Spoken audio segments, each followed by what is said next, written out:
मूक माटी का स्वाद है हम सभी कर रहे हैं। आचार्य विद्यासागर जी द्वारा विरचित। मंगलम भगवान वीरो मंगलम गौतमो गणी मंगलम कुंद कुंदाद्यो जैन धर्मोस्तु मंगलम। नमो अरिहंताण नमो सेताणं नमो आयिर्याणं नमो उवज्जायाणं नमो लोये सब साहुणम्। पंच परमेष्ठी भगवान की जय। अगले 45 मिनट के लिए सभी प्रकार के पापों का त्याग करके सभी नववर्ण मुखर मंत्र पढ़ लें।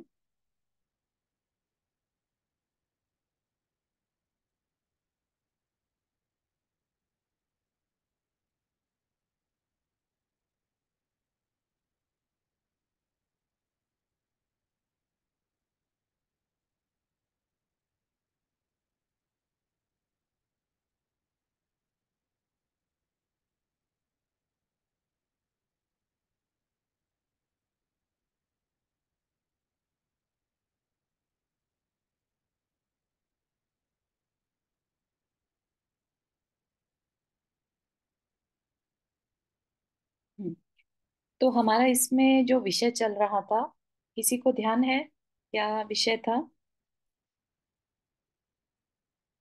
क्या मतलब अगर हम विजुअलाइज करें तो किस जगह पर थे हम? या मौन एंड माटी का चल रहा था। मौन माटी का, बहुत सुंदर, है ना। और उससे पहले मौन क्यों छा जाता है? ऐसी क्या बात हो जाती है कि दोनों तरफ से मौन हो जाता है? कोई शेयर करेगा? कि दोनों के मन में वो उठा है कि मैं कैसे किसी तकलीफ दे रहा हूँ दूसरे को। हाँ, बहुत सुंदर। तो दोनों एक मिनट डिसीजन नहीं ले पाते, तो इसलिए वो आपस में दोनों 2 मिनट के लिए मौन हो बिल्कुल। जाता है। हम्म। तो क्या हुआ कि माटी को रौंदा जाना है ना।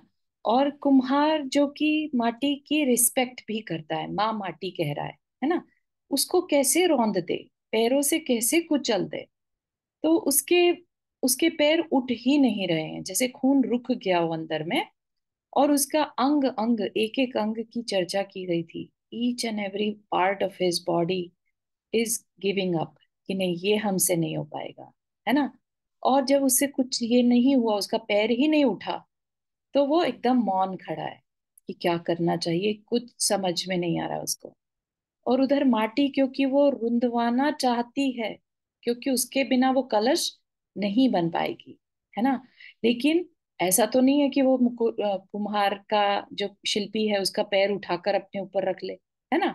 शी इज रिस्ट्रिक्टेड, है ना, उसके खुद के पैर नहीं है या हाथ नहीं है। वो तो सिर्फ वेट ही कर सकती है। तो बहुत कंफ्यूज्ड है, बहुत ज्यादा। फ्यूचर में अब क्या होगा, अगर इसने नहीं उठाया पैर, इसने मुझे नहीं रौंदा तो क्या होगा, इस तरह की उसके अंदर चल रही थी। और फिर उसने भी मौन धारण करना ही डिसाइड किया। तो मौन जो होता है ना, वो सिर्फ मुंह से ना बोलने को मौन नहीं कहते।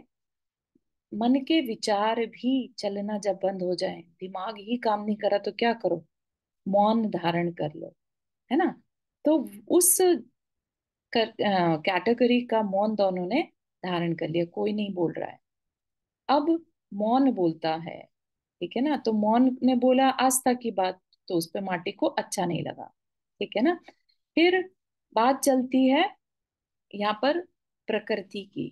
अब क्योंकि अच्छे से समझाना तो है ही है, क्या करना चाहिए क्या नहीं करना चाहिए, ठीक है ना। तो माटी ही थोड़ा सा उसको समझा रही होती है, तो इतने में शिल्पी का अपना चेतन, है ना, चेतन खुद जाग उठा। चेतन का मतलब उसकी अंतरात्मा। अंतरात्मा का बोलना मौन से अलग है। मौन तो हम क्या करते हैं, हम दुनियादारी से मौन हो गए, है ना। लेकिन हमारा फोकस कहाँ है? अपनी आत्मा पर, ठीक है ना। तो जो शिल्पी का चेतन पक्ष है, वो समझाता है, क्या कह रहा है कि ये तन मन तो बहुत बार मिल चुके हैं, है ना। इनसे तो कोई मूढ़ ही होगा, कोई मूर्ख ही होगा जो इनसे चिपक कर रहे, चिपटाए रहे इन्हें, ठीक है। कि ये तो पुरुष के साथ रहकर भी पुरुष का साथ नहीं देते। कौन नहीं देते? तन मन। तन मन और वचन, ये चेतन से अलग है ना। ये सबको समझ में आती है बात, कि शरीर अलग है और आत्मा अलग है। तो शिल्पी की आत्मा बोल रही है, ठीक है, कि ये जो तन मन वचन है ना, ये कभी साथ नहीं देते आत्मा का, या पुरुष कह लीजिए यहाँ पर, ठीक है। और चेतन क्या कहता है कि प्रकृति ने पुरुष को आज तक कुछ भी नहीं दिया। ये बात चल रही थी अपनी, जो कि कहीं कुछ लोगों को नहीं समझ में आया था, तो उसको रिपीट कर देते हैं। प्रकृति ने पुरुष को आज तक कुछ भी नहीं दिया, और यदि दिया भी है तो रस भाग नहीं, खोखा दिया है, कोरा धोखा दिया है। तो चेतन कहता है, ठीक है ना, चेतन कहता है प्रकृति, प्रकृति यहाँ पर क्या है? जो दृश्य जगत है, जो दिखाई दे रहा है, उसने आज तक कुछ नहीं दिया। क्योंकि चेतन को वो क्या दे सकता है? कुछ भी नहीं दे सकता, है ना। और अगर कुछ देगा भी तो क्या देगा? धोखा दिया है, मतलब माया दिखाई है। जो वास्तविक नहीं है वो दिख रहा है, ठीक है। और उसी के चक्कर में फिर आगे बताया उसी को, धोखा दिया, धोखा ही सही, यूं बार बार कह, उसे भी पुरुष ने आंखों के जल से धो खा दिया। और आज भी पामर पुरुष मौका देख रहा है कुछ अपूर्व पाने का प्रकृति से। कैसा धोखा दे दिया? बुलावे में डाल दिया कि मेरे से तुझे कुछ मिलने वाला है। ऐसा किसकी सोच है? हम सबकी ये सोच रहती है ना कि शायद कुछ मिल जाए। प्रकृति मतलब यहाँ पर दृश्य जगत से, जो हमारे को अपने परिवार वाले दिखते हैं, जो हमें घर, अपने जो विषय सामग्री दिखती है, हमें लगता है कि कुछ अच्छा सुख इनसे मिल सकता है। रहता है ना ऐसा अंदर में हम सबके, है ना। तो क्या कहा? धोखा दिया। किसने? हालांकि कहने को तो लिख रहा है कि प्रकृति ने धोखा दिया, लेकिन खाने वाला, धोखा खाने वाला खुद धोखा खा रहा है, ठीक है। तो उसको क्लियर किया जाएगा, क्योंकि ये तो चेतन का पक्ष है। चेतन कह रहा है प्रकृति ने धोखा दिया, कुछ नहीं दिया, सिर्फ धोखा दिया है। और उसे भी पुरुष ने आंखों के जल से धो खा दिया, मतलब कि खत्म कर दिया। जो कुछ भी मिलता जाता है उसे बार बार, तन मन वचन हर बार मिल रहे हैं, ठीक है ना। और उसे भी पुरुष ने आंखों के जल से धो, मतलब दुख मान मान कर, अपने दुख में कभी उसको रियल सुख तो मिला ही नहीं ना। रियल सुख मिलेगा मिलेगा मिलेगा ऐसा उसके अंदर आशा रहती है, कुछ अपूर्व पाने का प्रकृति से। किसके अंदर? पामर पुरुष, उसके अंदर ये एक कुछ अपूर्व, यानी कुछ अच्छे सुख की आशा प्रकृति से पाने की रहती है। तो ये चेतन कह रहा है प्रकृति के बारे में कि प्रकृति सिर्फ धोखा देती है, और जो देती है उसे भी पुरुष यानी आत्मा, या कह लीजिए ओरिजिनल हम जो है, उसने खत्म कर दिया, बार बार ये सोचकर कि फिर कुछ मिलेगा, अभी कुछ मिलेगा, ऐसा, ठीक है। चेतन अब शिल्पी को अपना आशय बताता है। अपना आशय मतलब, अब देखो, मौन आ गया, सब कुछ शांत हो गया, तो कुछ तो करना पड़ेगा ना। तो चेतन ही ऐसा है जो अब शिल्पी की, चेतन मतलब यहाँ पर अंतरात्मा, है ना, वही उसे कुछ सिखा सकती है, वही कुछ उसे सही रास्ता दिखा सकती है। इस टाइम शिल्पी को कुछ गाइडेंस चाहिए। शिल्पी का तो कोई गुरु नहीं है ना, उसके लिए क्या है गुरु? उसका अपना चेतन। तो चेतन शिल्पी को अपना आशय बताता है कि वो ऐसा क्यों कह रहा है, ठीक है। वेतन वाले वतन की ओर कम ध्यान दे पाते हैं, और चेतन वाले तन की ओर कब ध्यान दे पाते हैं। इसीलिए तो राजा का मरण वह रण में हुआ करता है, प्रजा का रक्षण करते हुए, और महाराज का मरण वह वन में हुआ करता है, ध्वजा का रक्षण करते हुए। जिस ध्वजा की छाव में सारी धरती जीवित है, सानंद सुख में श्वास स्वीकारती हुई। ठीक, तो चेतन क्या कह रहा है? वेतन वाले वतन की ओर कम ध्यान दे पाते हैं। वेतन वाले मतलब जो सैलरीड होते हैं, उनको देश से कोई मतलब नहीं रहता, ठीक है। जो पैसा लेकर काम करते हैं, उन्हें किसी के लिए भी काम करना पड़ जाए तो कर लेते हैं। ठीक। चेतन वाले तन की ओर कब ध्यान दे पाते हैं? और जो चेतन, जिसकी नजर जो है आत्मा की ओर है, उनकी दृष्टि तन की ओर नहीं रहती। ठीक है ना? चेतन वाले तन की ओर कब ध्यान दे पाते हैं? ठीक है ना? वेतन वाले वतन की ओर कम ध्यान दे पाते हैं, और चेतन वाले तन की ओर कब ध्यान दे पाते हैं। इसलिए तो राजा का मरण वह रण में हुआ करता है, प्रजा का रक्षण करते हुए। राजा का मरण मतलब राजा क्या करता है? राजा का काम क्या है? वो सेवक है ना? उसकी दृष्टि कहाँ रहती है? प्रजा के शरीर की रक्षा करना। उसमें वो अपना जीवन खत्म कर देता है। ठीक है ना? लेकिन महाराज का मरण वह वन में हुआ करता है। महाराज यानी जिसकी दृष्टि चेतन की ओर है, चेतना की ओर है, उनका मरण कैसे होता है?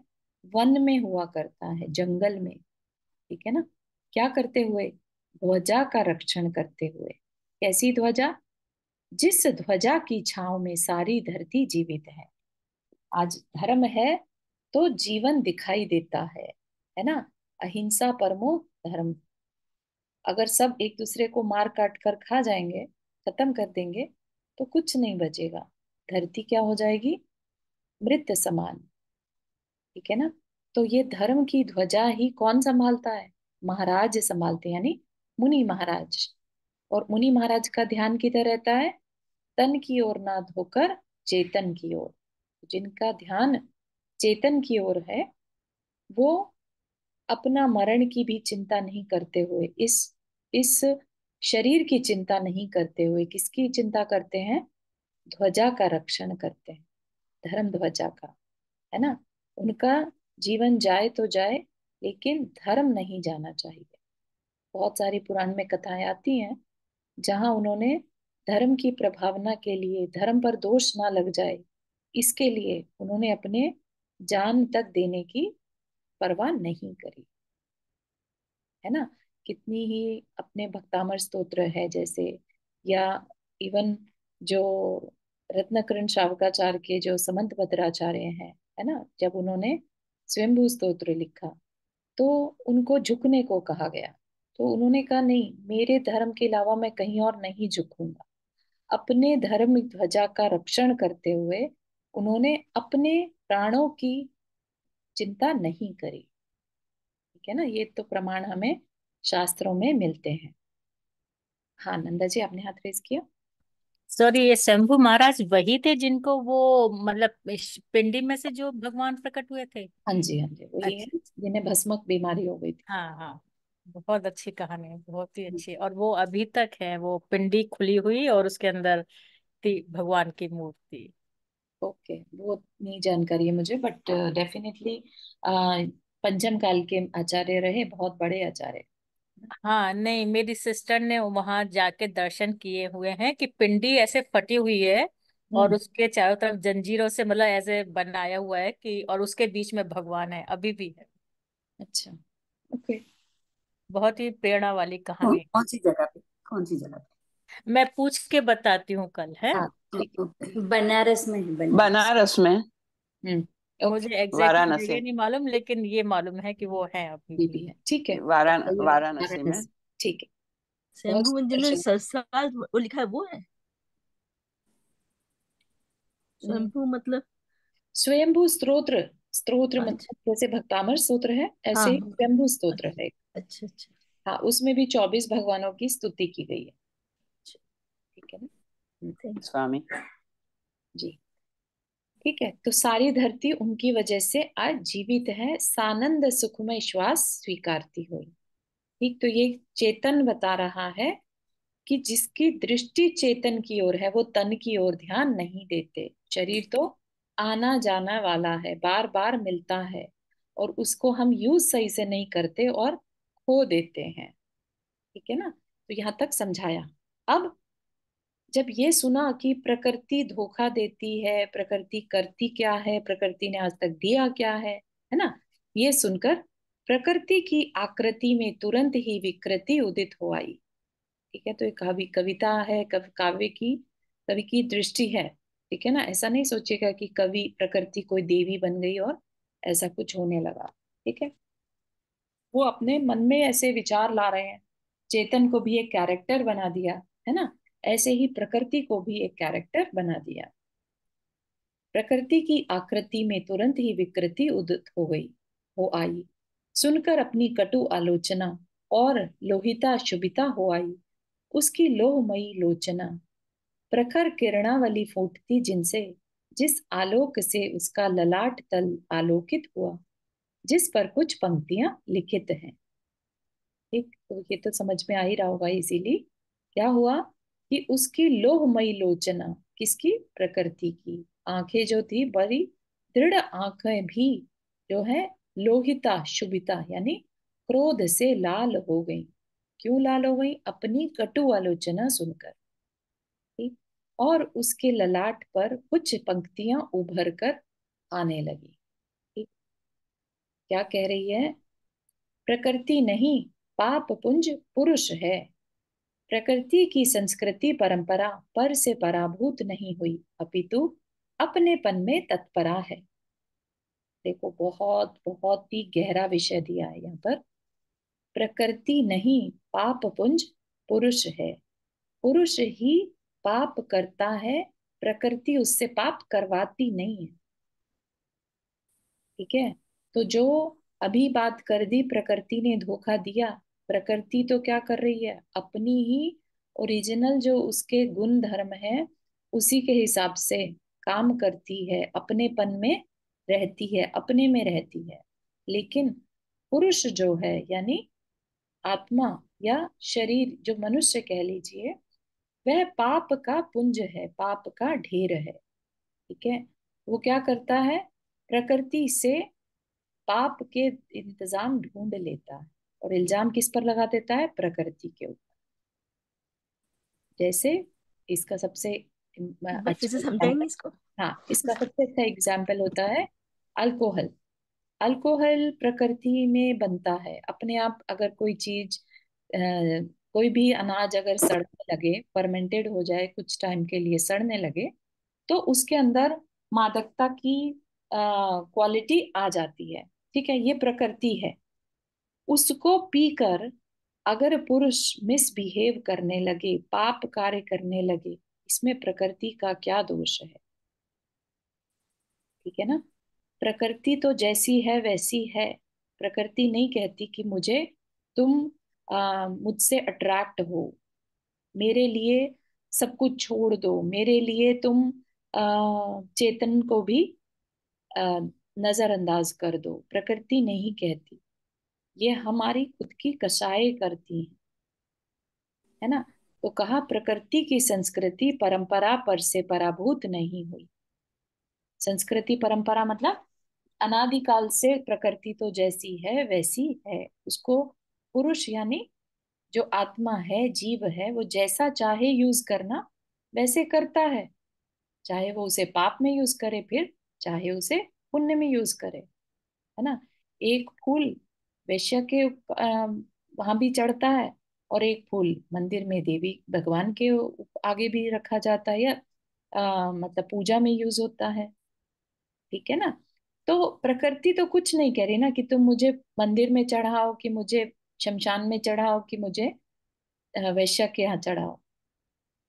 ठीक है ना, समझ में आ रही है बात? कितनी गहरी बात है कि हमारा काम क्या बन जाता है? दूसरे पर दोष डालना, निमित्तों पर दोष डालना, उपादान। जबकि गलती कौन कर रहा है? उपादान। सारा दोष किसका है? उपादान का। हमने जैसे कर्म बांधे हैं, हमारा कषाय वैसा ही है। हमारा बहुत तीव्र पाप का उदय आता है, ठीक है ना, तब हमारा नहीं, बहुत पुण्य इकट्ठा किया हुआ है, हम उसको मिसयूज करना चाह रहे हैं, तो प्रकृति क्या करेगी उसमें? ठीक है ना। तो जैसे वही अगेन अल्कोहल का एग्जाम्पल, कि बॉटल में पड़ी हुई अल्कोहल किसी को आ, मादक नहीं बना रही है ना, किसी को घुमा फिरा नहीं रही है, किसी को माया में नहीं डाल रही है, इल्यूजन में नहीं डाल रही है।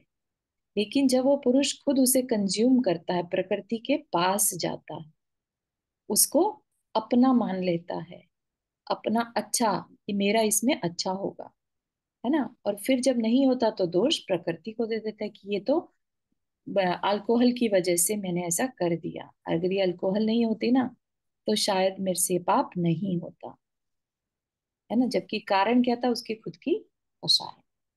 ठीक है ना। वर्षा जी, आपने हाथ रेस किया। जी, जय जिनेंद्र। मैं ये पूछ रही थी कि आपने बताया कि उपादान, तो उसको निमित्त मिला तभी उपादान हुआ ना, कि ऐसे भी? हाँ हाँ, निमित्त हमेशा से है ना। जो शरीर जी है वह भी निमित्त है, प्रकृति की हर चीज निमित्त है। लेकिन अभी आगे ही आएगा कि पहचानो किसे तुम्हें लेना और किसे छोड़ना। हाँ, मतलब निमित्त पैदा हुआ, प्रकट हुआ है कि वो जो भी प्रकृति में है वो सड़ रहा है, अथवा जो भी फर्मेंट हो रहा है, तो निमित्त मिला, फिर उपादान हुआ, राइट? हाँ, लेकिन अगेन वहां पर अल्कोहल पड़ी है, मुनि महाराज पास पाए होंगे, वो उसको देखेंगे भी नहीं। ठीक है ना। जी हाँ लेकिन वही एक कामी पुरुष पास बाय हुआ, वो देखेगा अरे अल्कोहल पड़ी है, फ्री की है, उठा के कंज्यूम कर लो। जी। तो उपादान एक में हुआ, एक में नहीं हुआ, ये अथवा हमारी इंद्रिय साधन एक में शक्ति स्ट्रांग था, एक अंदर में की नहीं? शक्ति एक में ज्यादा थी, कंट्रोल। जी वो भी बात जी अभी आगे आएगी, जी, है ना। समझ गए। जी हाँ, जी। ठीक है ना। तो वो कहना थैंक यू। चाह रहे हाँ, हैं कि इकबाल, प्रकृति किसी को कुछ नहीं कहती कि तुम मुझे कंज्यूम करो, करो, है ना। अपना ऊपर है। फूल नहीं कहता मुझे सूंघो आकर, है ना। हम जी उसे जी, तोड़कर सूंघ कर उसका कुछ कुछ बना लेते हैं, यूज करते हैं। ठीक है ना। लेकिन जी प्रकृति नहीं कह रही है, ये हमारा समझ गए, अपनी बुद्धि विवेक से करना है, राइट? वही बात आगे बता रहा है, बताई जा रही जी है। जी, थैंक यू। पूर्णिमा जी। ये चारों, ये इसका लोहमयी लोचना, ये क्या है हाँ, इसका? मेरे को एक ये पिछली लाइन थे। तो वही लोचना और मतलब, लोहिता शुभिता हुआ, ये उसकी लोहमयी लोचना, ये समझ नहीं पाई लोहिता का मतलब होता है खून। ठीक है। अच्छा। कुबिता है क्रोध, तो हाँ क्रोध से खून जैसे आंखों में उतर आता है ना। हाँ हाँ। तो कहना क्या चाह रहे हैं कि क्रोध में आंखें लाल हो गई, लोचन मतलब आंख, क्या? हाँ। है ना। लोहमयी मतलब बड़ी बड़ी दृढ़ आंखें जो। मतलब इस कहना क्या चाहते हैं उसके लिए? यही कह रहे हैं कि विकृति आ गई उस प्रकृति की आकृति में, हम्म, कि भाई एकदम से उसका चेहरा जो था, जैसे कहते हैं ना हम्म, कि जब कोई गुस्से में होता है तो विकार आ लाल लाल जाती आंखें हो जाती है ना। हम्म, जो ओरिजिनल शांत भाव है वो चला गया। हम्म, ठीक है ना। तो ये कहना चाह रहे हैं कि प्रकृति वैसे तो शांत रहती है, लेकिन अपनी कटु आलोचना सुनकर वह भी विकृत रूप दिखाने लगी। ठीक है। अच्छा, तो मतलब जो आपने जो भी बताया उसका, अल्कोहल का वो उसका मतलब ये हुआ कि नहीं अल्कोहल देख के उसका वो मतलब हुआ? नहीं नहीं नहीं, नहीं। अल्कोहल देख के ये वाली बात नहीं है। वो तो क्रोध में आकर फिर उसने एक्सप्लेन किया। ठीक है। प्रकृति अपने आप को क्लियर कर रही है कि मेरी वजह से मैं धोखा देने वालों में नहीं हूं, तुम अच्छा, धोखा खा रहे हो मुझसे। खुद, हाँ। तुम्हारा खुद का उपादान इतना कमजोर है कि हम्म, मेरे से जो, मेरा मतलब प्रकृति हाँ, यानी अच्छा ही नहीं लेके बुराई, उसको बुराई जो में ले कुछ रहे हो। भी दृश्य जगत है, चाहे वो फिर उसमें भोजन की वस्तुएं हो, वस्त्र हो, परिवार हम्म, हो, है ना, सब कुछ, घर गाड़ी, सब कुछ है, ये सब दृश्य जगत है। ठीक है हम्म, ना। तो वो दृश्य जगत प्रकृति नहीं, पाप का पुंज कौन है, पुरुष है। हम चाहें तो उस प्रकृति यानी दृश्य जगत से पाप कमा सकते हैं। अभी आगे पूरा करते हैं, हाँ, काफी ठीक सारा है। डिस्कशन अब चलेगा। हाँ, थोड़ा समझा है। ठीक तो और क्या कहा, पुरुष को पुरुषार्थ के रूप में कुछ उपदेश और अपने से विपरीत पनों का पूर्व पर को कदापि मत पकड़ो, सही सही परखो उसे हे पुरुष। क्या कह रहे हैं, पुरुष को पुरुषार्थ के रूप में कुछ उपदेश। जो कवि है वो पुरुष यानी जो आत्मा है, उसको क्या कह रही है, पुरुषार्थ करने को, पुरुषार्थ कैसा करना, तो उसके बारे में कुछ उपदेश और। ठीक है ना। हम भी कभी महाराज जी मिलते हैं तो क्या करते हैं, महाराज जी हम अपने जीवन में विशुद्धि को कैसे बढ़ाएं, कुछ बताइए, है ना। हम अपने कर्मों को कैसे काटें, कुछ बताइए। ठीक है ना। तो महाराज जी क्या बताएंगे? महाराज जी यही कहेंगे ना कि पुरुषार्थ करो। तो कैसा पुरुषार्थ करें? तो वही बात यहाँ पर बताई जा रही है। तो एक तरह से ये बहुत सुंदर उपदेश दिया जा रहा है कि हम मनुष्य को या आत्माओं को, जीव आत्माओं को क्या करना चाहिए पुरुषार्थ के रूप में। ठीक है। अपने से विपरीत पनों का पूर, पर को कदापि मत पकड़ो। क्या कहा?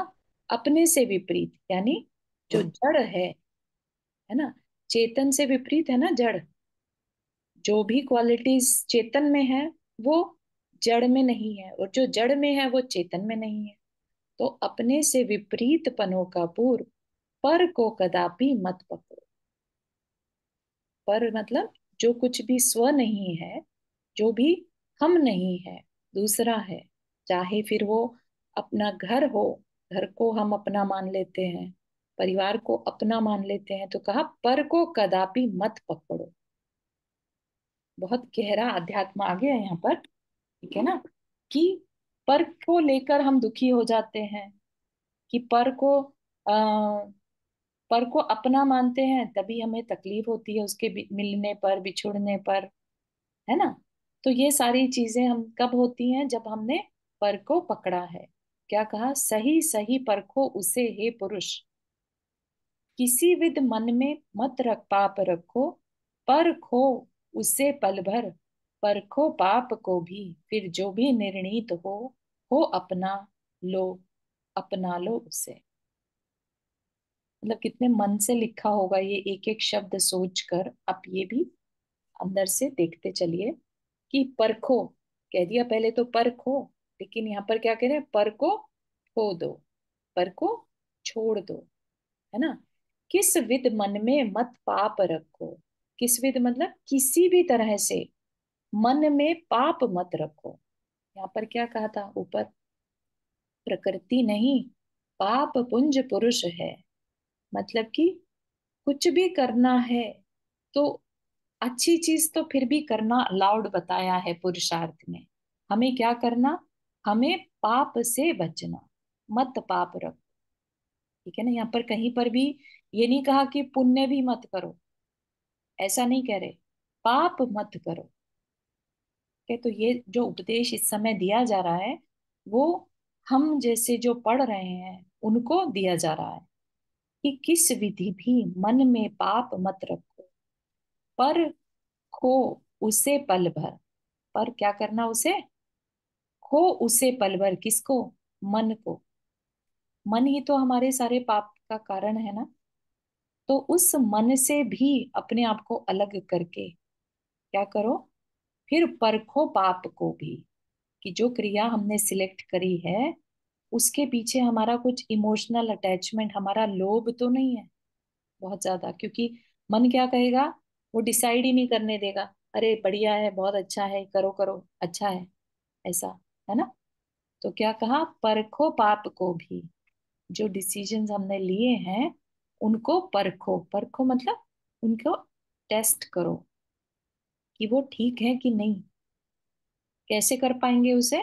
मन को एक साइड पर करके। बहुत इमोशनल स्टेट से हम कभी डिसाइड नहीं कर पाते, ठीक है ना। तो उसको भी साइड में करके फिर जो भी निर्णीत हो अपना। हो अपना मतलब जो हमारे हितकारी हो, लो अपना लो उसे। जो हितकारी है उसे अपना लो। तो यहाँ पर अगर हम इन सबको जोड़ें तो क्या आता है कि पुरुष को कैसा पुरुषार्थ करना चाहिए? विपरीत पनों से दूर। जो भी पर है उसको पकड़ो मत। ठीक है ना। वो तुम्हारी लाइफ में आया ठीक है, नहीं आया तो ठीक है। इसे क्या कहते हैं? समता से रहना। ठीक है ना। और किसी भी तरह का पाप कार्य में इंडल्ज मत हो। पाप नहीं होना चाहिए, पुण्य हो कोई दिक्कत नहीं। ठीक है ना। तो ये भी एक हो अपना मतलब अपने लिए हितकारी हो उसे अपना लो। तो अपने लिए हितकारी क्या है? जो एक गृहस्थ है ना, या एक आत्मा है, चाहे वो मुनिराज भी हो, ठीक है ना। वो भी क्या करते हैं? जो निर्णय लेते हैं उनमें उनका हित या तो पुण्य रूप होगा या शुद्धता रूप होगा, है ना, समता रूप होगा, बस वो पाप में नहीं पड़ते। तो वही यहाँ पर सबके लिए उपदेश दिया जा रहा है। बात समझ में आ रही है? यहाँ तक किसी को कुछ प्रश्न तो नहीं है? थोड़ा सा और इसको बताइए, इस सेकंड को, किस विधि मन में परखो, परखो उसे पल भर परखो, ये वाला थोड़ा सा और बताइए इसको। हाँ, तो कोई क्या और अच्छा सा एग्जाम, मतलब लिविंग एग्जाम्पल अगर हो तो। अच्छा, ऐसा तो कुछ एग्जाम्पल देखो। किस विधि मन में मत पाप रखो, किस विधि मतलब किसी भी प्रकार का मन में मत पाप रखो, ये क्या है? उपदेश दिया जा रहा है ना, किस तरह का पुरुषार्थ करना। पहले कह दिया विपरीत पनों से दूर रहना, ठीक है, और पर को मत पकड़ो, ठीक है। पर को मत पकड़ो मतलब जो हमसे अलग है, यानी हमसे अलग क्या है? परिवार है ना, विषय सामग्री है, सब कुछ हमसे अलग ही तो है। इवन ये सिर्फ क्रोध मान माया लोभ से रिलेटेड है या परिवार और सबसे रिलेटेड है? पर का मतलब जो मतलब है यहाँ पर, हाँ, मतलब वो आत्मा के विपरीत वो जो गुण हैं उनको पर कहा गया है या? शरीर से लेके सभी पर हो गए सब थे। कुछ, या सब कुछ पर है, क्योंकि पर के कारण ही हम पाप करते हैं, ठीक है ना। और गृहस्थी में सबसे ज्यादा पाप किस कारण से होते हैं? पर के कारण से। इस शरीर को पेट भरना है तो खाना बनेगा, उसकी सेफ्टी चाहिए तो घर बनेगा, है ना। और परिवार है तो और भी कितने डिसीजन हम ऐसे ले लेते हैं जिसमें पाप की क्रिया होती है। अगर ये शरीर की बात करते हैं हम, तो यही तो हमारे उत्थान का भी कारण बनता है। अगर ये नहीं होगा तो हमारी आत्मा का उत्थान कैसे होगा? हाँ हाँ, तभी कहा ना कि परखो पाप को भी, जो भी क्रिया कर रहे हो उसको परखो, फिर जो भी निर्णीत हो अपना, जो अपना हो, यानी अपने हित के लिए हो, उसे अपना लो। दीदी यहाँ पे मेरा एक क्वेश्चन है, हाँ। मुझे यहाँ से ये थोड़ा और क्लियर करो आप। हम्म, फिर जो भी निर्णीत हो, इससे हम क्या अपना हाँ, इससे ये कहा कंक्लूड? जा रहा है कि हमारे अंदर विवेक होना चाहिए। हम हम्म अपने विवेक से हर क्रिया को जांचें। हमें सामने पड़ी हुई बोतल मिल गई इसलिए हमने पी ली, है ना, इस तरह के लॉजिक ना दिए जाएं। हम देखें उससे वह पाप की क्रिया है या पुण्य की क्रिया है, वो हमारे लिए हितकारी है कि अहितकारी है ना। वहीं कोई सड़क पर कोई गरीब पड़ा है, ठंड में सिकुड़ रहा है ना, तब भी हमें डिसीजन लेना होता है। हर टाइम हर समय हम डिसीजन लेते हैं, है ना। सड़क पे पड़ी हुई अल्कोहल की बोतल भी पड़ी है और एक तरफ बीमार पर्सन भी पड़ा है, ठीक है ना, या ठंड में सिकुड़ रहा है।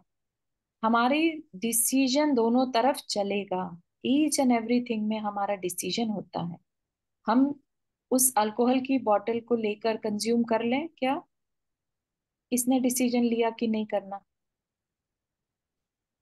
क्यों डिसीजन लिया कि नहीं करना? क्योंकि हमें लगा कि वो हमारे हित में नहीं है। मन ने डिसीजन लिया ना ये? मन ने डिसीजन लिया, हाँ, लेकिन मन अगर लेट से मन बहुत इंडल्ज हो रहा होता, उसको बहुत एडिक्शन है अल्कोहल का, तो मन क्या कहता? इट्स ओके, कर ले, कुछ नहीं होता, कोई नहीं देख रहा, ठीक है ना। इसलिए कहा उससे पल भर हो, उसको भी एक बार को साइड में रख दे, जो तेरी आत्मा के लिए ठीक है वो कर। तो दीदी मैं ऐसे कंक्लूड कर सकती हूँ कि जैसे पाप को परख लिया, पाप को परखा हम्म, और निर्णय लिया कि ये, जैसे पाप को परखने के बाद अब जो बचा है उसको अपनाना है, राइट? पाप नहीं है तो कुछ ना कुछ प्योर रह गया। पर can I understand in this way? हाँ, कोई भी क्रिया है उसको हमने परखा, उसमें से जो पाप था वो छोड़ दिया, हम्म। ठीक है ना। अब जो बचा वो अपना लो।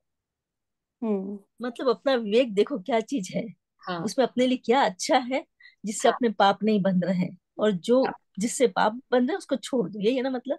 बिल्कुल। देखो, दो बार एक ही बात कही, सही सही हाँ परखो, है ना, हाँ और फिर से कह दिया परखो पाप को। हाँ, मतलब पाप तो नहीं हो रहा उसमें कुछ ऐसे। हाँ, तो पर को पकड़ेंगे तो हमेशा पाप की क्रियाएं होंगी ही होंगी, है ना। तो यहाँ पर क्या कह रहे हैं, हो अपना, मतलब अपने हित में हो तो अपना लो, ठीक है ना। तो यहाँ पर एक बहुत सुंदर बात निकल के आएगी क्या, कि हमें जो क्रिया करनी वो क्या करनी, कर्तव्य बोध से करनी, ठीक है ना। क्योंकि यहाँ पर ये नहीं कहा जा रहा कि सब कुछ छोड़कर अलग हो जाओ, कुछ मत करो, नहीं, पाप मत करो, क्योंकि पाप करना तुम्हारा कर्तव्य नहीं है, ठीक है ना। मैं कर्ता, मैं स्वामी, ये जो भाव है ये सब पाप की क्रियाएं हैं, लेकिन ये मेरा कर्तव्य है, ये मुझे करना है। तो क्या होगा, जब हम कर्तव्य बोध से कोई काम करते हैं तो हमारे डिसीजन सही ही होते हैं, वो पुण्य की क्रियाएं कहलाती हैं। बात समझ में आ रही है, ये अल्टीमेटली उस दिशा में लेके जा रहा है। क्योंकि अगर आपको याद हो, शिल्पी पैर नहीं चला रहा है, और पैर नहीं चलाएगा तो माटी नहीं रौंदी जाएगी। तो चेतन जो है उसको एक तरह से शरीर को रियलाइज करा रहा है कि शरीर तो आता जाता रहता है, शरीर से क्या क्रिया करवानी, तो जो कर्तव्य है वो करो, ठीक है ना। बात समझ में आ रही है, कैसे उसको कन्विंस किया जा रहा है शिल्पी को, कि तुम जो क्रिया करने वाले हो, अगर वो पाप होता तो तुम भले ही ना करते, लेकिन ये तुम्हारा कर्तव्य है, इसलिए तुम उसको करने में बुरा मत मानो। जैसे हम अभी संसार में कर रहे हैं, वो कर्तव्य समझ के मत करो, कर्तव्य समझ के करो, कर कर्ता करो, बनो, हाँ, कर्ता कर्ता बनो। मानकर हाँ, स्वामी मानकर नहीं करो। नहीं करना है। अभी उसे और एक्सप्लेन और करें क्या, पर। और मन वचन काय की क्रिया अच्छी तरह से करना है, पाप में रह के नहीं करना है। हाँ, एवरी मत टाइम। निकाय तो वैसे ही मिलते रहते हैं बार बार, है ना। और हाँ, पुरुष उन्हें खो रहा है बार बार, उनको मिस यूज करके खो रहा है। क्यों हाँ, खो रहा है हर बार, क्योंकि उसे अपना डिसीजन ही नहीं मालूम, वो कर क्यों रहा है, उसे जो शरीर मिला है उसका करना क्या है, जो उसे पुरुषार्थ करना चाहिए। यहाँ पर पुरुषार्थ में धर्म पुरुषार्थ की बात चल रही है ना। जो काम पुरुषार्थ, और एक और पुरुषार्थ कौन सा, अर्थ पुरुष, अर्थ कुछ। है ना। महाराज श्री आगे जाके हमें आगे का रास्ता दिखा रहे हैं, पुरुषार्थ कैसे करना है, हाँ, तो कैसे ये करते हो। पुरुषार्थ वो कैसे करना, करना तो है पुरुषार्थ, हम्म। है ना। तो कर्तव्य बोध के साथ करना है। कर्तव्य बोध के साथ करना है, उसको नहीं भूलना, ठीक है ना। चारू जी, आज आपने बहुत अच्छी बात कही। मेरा सुबह से मन डाउन हो रहा था, क्योंकि मैं रिजल्ट बना रही हूँ, और जब कोई स्टूडेंट फेल होते हैं फिर वो आते हैं, कहते हैं कि भाई हमें किसी तरह पास कर दो, तो बड़ा मन खराब होता है कि किसी को फेल करना। लेकिन वो जो आपने कर्तव्य की बात कही, तो उससे बहुत अच्छा लग रहा है, मुझे स्ट्रेंथ लग रही है कि हम जो कर रहे हैं किसी को फेल पास, उसके भले के लिए कर रहे हैं, कि अभी अच्छी मेहनत करो, और जो भी मतलब वो है, अपने कर्तव्य की वजह से हम फेल कर रहे हैं, किसी और वजह से नहीं कर। बिल्कुल सही, बहुत अच्छा सुंदर आपने एग्जाम्पल प्रेजेंट किया कि एक टीचर का कर्तव्य क्या है, उसको याद रखना आपने, हाँ, है ना। नहीं, मुझे भी बहुत खराब लगता है अपने उनमें जब मतलब सेम, होते हैं, लेकिन हमने अपनी तरफ से बेस्ट किया। सेम हो गया ना, शिल्पी वाला हाँ एग्जाम्पल आ हाँ, गया। वही वही बिल्कुल, इसीलिए मेरे को सुन के एकदम से लगा कि नहीं, ये तो मेरे को भी बहुत कनेक्ट करता है। सुंदर, और यही पर्पस है पूरा मुख माटी को लिखने का, ठीक है ना। आपने आज एक बहुत इंपॉर्टेंट चीज को टच किया है, कि इसी तरीके से हम अपनी लाइफ में इन मैसेजेस को लेकर देखें, हम हमें हमारे लिए बातें कही जा रही हैं ये, है ना। आचार्य श्री को तो सब मालूम ही था, उन्होंने तो जो ऑब्जर्व किया, जो उनको ब्यूटीफुल तरीके से शब्दों में समेट कर, गूंथ कर उन्होंने हमें प्रेजेंट कर दिया। लेकिन अब हमारा काम है उसको अपने जीवन में उतारना, है ना। फिर क्या कह रहे हैं यहाँ पर, एक और पैराग्राफ देख लेते हैं। फिर सूक्ष्माति सूक्ष्म दोष की पकड़, ज्ञान का पदार्थ की ओर ढुलक जाना ही परम आर्त पीड़ा है, और ज्ञान में पदार्थों का झलक आना ही परमार्थ क्रीड़ा है। एक दीनता के भेष में है, हार से लज्जित है, एक स्वाधीनता के देश में है, सार से सज्जित है। तो क्या कहा, कि जो हम दोष करते भी हैं, सूक्ष्माति सूक्ष्म, बहुत बारीकी से भी जो दोष हो जाते हैं, वो कब पकड़ में आते हैं कि हमारा ध्यान किधर है, ज्ञान का पदार्थ की ओर ढुलक जाना। हमारे विषय में अगर पदार्थ पाने की इच्छा आ जाती है, ठीक है ना, तो क्या होगा, वो परम आर्त पीड़ा है। आर्त मतलब दुख, परम मतलब बहुत अधिक दुख, पीड़ा का कारण है। तो हमारा ज्ञान यानी हमारा जो डिसीजन था, राइट, कि ये ठीक है, इसके ये तो पाना ही है, ये तो हमारी लाइफ में होना ही चाहिए, तो ये क्या हुआ, हमने पदार्थ की तरफ ढुलक गए, मतलब उसको पाने की इच्छा कर ली, तो ये परमार्थ पीड़ा है। और ज्ञान में पदार्थों का झलक आना ही परमार्थ क्रीड़ा है, ठीक है ना। हम सब कुछ जान रहे हैं, लेकिन हर चीज को पाने की इच्छा कर रहे हैं क्या? नहीं, सिर्फ देख रहे हैं, जान रहे हैं, तो यह क्या है, परमार्थ क्रीड़ा है। ये परमार्थ का खेल है, परम है ना, आसक्त नहीं हूँ। आसक्ति के बिना।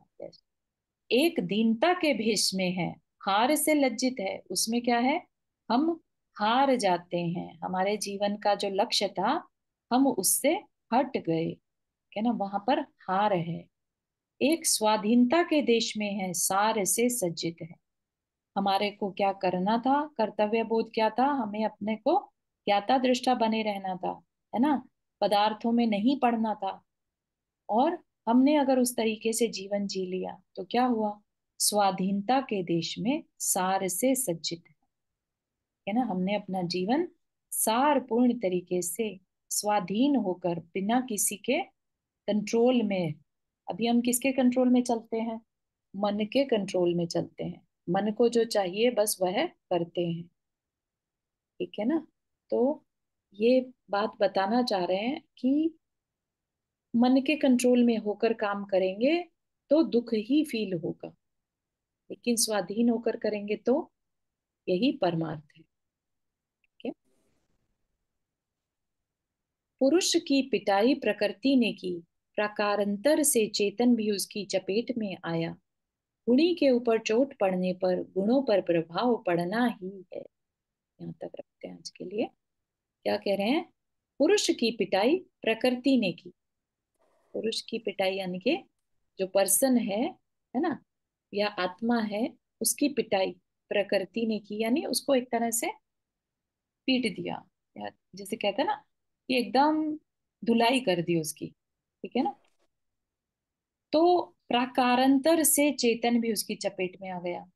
प्रकारांतर से मतलब एक एक अपेक्षा से, क्योंकि पुरुष की पिटाई हो रही है, यानी उस जीव तत्व जीवात्मा की पिटाई हो रही है, तो चेतन क्योंकि द्रव्य के साथ ही है, गुण गुणी का संबंध है, तो चेतन भी उसकी लपेट में आ गया।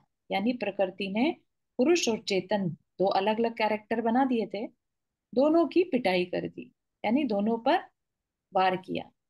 गुणे के ऊपर चोट करने पर गुणों पर प्रभाव पड़ना ही है, ठीक है ना। यहाँ पर द्रव्य गुण पर्याय जो होती हैं, राइट, जो जीव का ओरिजिनल द्रव्य है, और फिर उसके जो गुण है, दर्शन ज्ञान गुण इत्यादि, वो उनका कह रहे हैं कि गुणी के ऊपर अगर चोट पड़ेगी तो गुणों पर प्रभाव पड़ता ही है, ठीक है। इससे क्या होगा, यहाँ पर अगली उसमें दे रहे हैं, वैसे करेंगे हम नेक्स्ट सेशन में। अच्छा, इसको भी कर लेते हैं। आघात मूल पर हो द्रुम सूख जाता है, दो मूल में सलिल तो पूर्ण फूलता है। सो शिल्पी का चेतन सचेत हो, स्वपर कर्तव्य पर प्रकाश डालता सा। अभी तक क्या हो रहा था कि चेतन भी क्या था, पिट गया, प्रकृति ने उसकी ऐसी धुलाई कर दी कि तुम सबने क्या करके रखा है, हमें दोष दे रहे हो, निमित्तों को दोष दे रहे हो, उपादान पर ध्यान दो, है ना। उपादान जैसी चॉइस करता है वैसा प्रकृति उसको रिजल्ट दे देती है, तो तुम हमारे ऊपर क्यों ब्लेम कर रहे हो, ठीक है ना। तो कहा कि अगर आघात मूल पर हो तो द्रुम सूख जाता, द्रुम मतलब वृक्ष, वृक्ष की जड़ अगर काट दी जाए तो वह सूख जाएगा, है ना। दो मूल में सलिल, अगर मूल में यानी जड़ में जल दिया जाए, सलिल मतलब पानी दिया जाए, तो वह पूर्ण फूलता है, पूरी तरह से ग्रो करता है, है ना। तो यानी कि मूल पर तुम आघात करो तो सब कुछ सूख जाएगा, और पानी दो तो सब भरा पूरा हो जाएगा। ठीक है ना। तो क्या हुआ, ऐसा घात करने से शिल्पी का जो चेतन है वो सचेत हो गया। ठीक। और उसने अब स्वपर कर्तव्य पर प्रकाश डालना शुरू किया कि करना क्या है, डिसाइड कर लो। अभी तक तो कवि ने थोड़ा सा उपदेश दिया था, है ना, प्रकृति ने भी सिखाया। तो अब जाकर चेतन थोड़ा सा सचेत हो गया, और अब अपने काम पर थोड़ा सा, स्वपर कर्तव्य पर थोड़ा सा लाइट डाल रहा है बेसिकली, कि क्या करना क्या चाहिए। ठीक है ना। तो वह क्या बताएगा, वो चीज अपन अगली उसमें देखते हैं। ठीक है ना। तो ये हमें क्वेश्चन आया था ना कि जब दोनों तरफ मौन छा गया तो असली अब काम होगा कैसे। दोनों अगर चुप हो गए, माटी भी और शिल्पी भी, और मौन भी उसे ज्यादा कुछ समझा नहीं पाया, तो काम आगे बढ़ेगा कैसे, है ना। तो अब वो जो एक क्लाइमेक्स था वो क्लियर हो गया यहाँ पर, कि चेतन खुद, जो शिल्पी के अंदर जो चेतन अवस्था है, उसकी चेतना है, वो ही उसको उसके स्वपर कर्तव्य को रियलाइज करवा रही है कि उसे क्या करना चाहिए। ठीक है ना। तो बहुत सुंदर अगेन आगे का प्रकरण आएगा कि हम किस पर ध्यान दें, कैसे दें। ठीक है। यहाँ तक कि किसी को कुछ शेयर करना है या कुछ समझ में नहीं आया हो तो।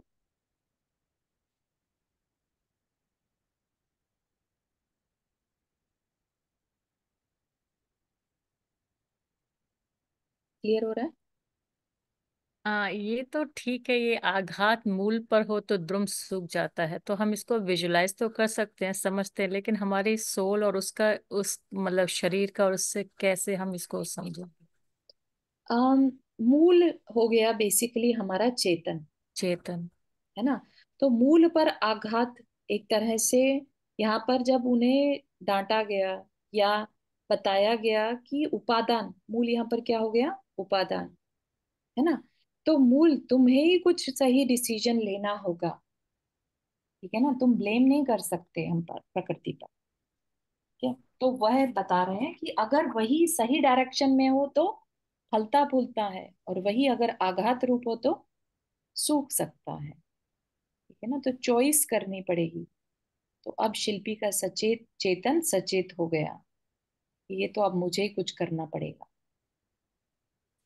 हम्म। इसका मतलब कि आत्मा के गुण देखो। हाँ, आत्मा के गुण या स्वपर कर्तव्य क्या तो है हाँ ना, हाँ, हम अपने लिए और दूसरे के लिए क्या करें। क्या हम्म। तो क्योंकि यहाँ पर शिल्पी को माटी के लिए करना है ना, तो वह उसके लिए अब सोच का विषय बना है कि कर्तव्य क्या है यहाँ पर उसका। बहुत। घड़ा बनाना है।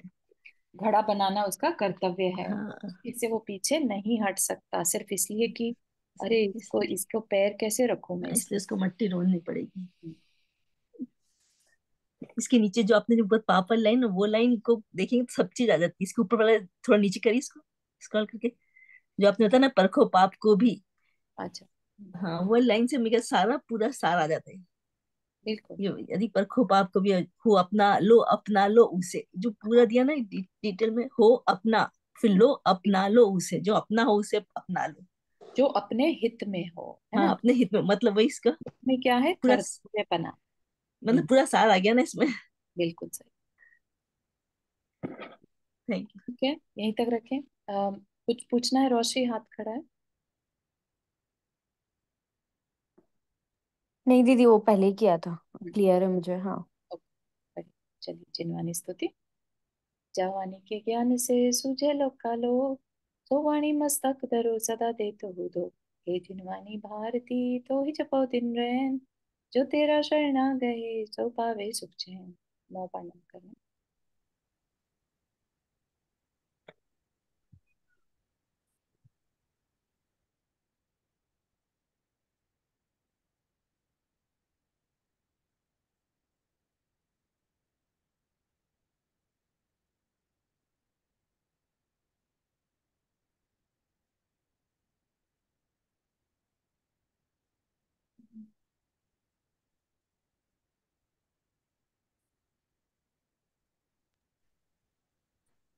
जय जिनेन्द्र।